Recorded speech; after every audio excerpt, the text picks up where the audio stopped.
Here at CAD, we've carved out a niche for ourselves, designing complex surface geometry for the plastics industry. Speed to market is one of the most important things in this arena. Everybody expects things delivered faster, sooner. How quick can you get this done?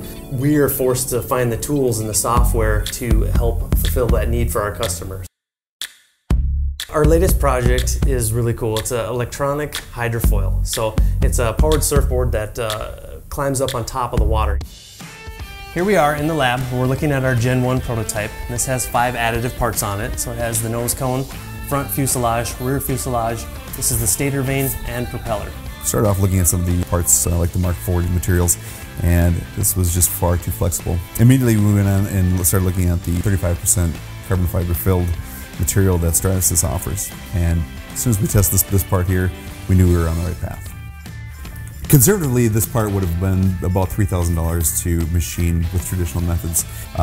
This part on Stratasys Direct Manufacturing was $358 in the carbon fiber filled nylon 12 material. There's a real tight tolerance to that propeller and the stator vane. If there's too big of a gap, they'll start to cavitate, we lose power. All right, here we are, day 1 testing.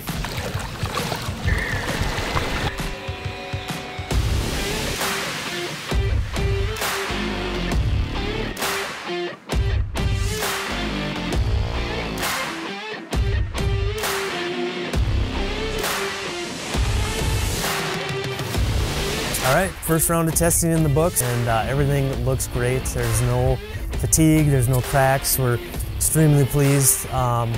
We stayed watertight with everything up here. So the clear choice for us was the Stratasys carbon fiber filled nylon 12. Throughout the process, we realized that it's 35% carbon fiber filled throughout the part, which was key for us because there's some thin portions on the outer propeller that we wanted that carbon fiber throughout the entire part. It gave us the strength we needed for this project and the confidence to get on the water with a high performance vehicle like this.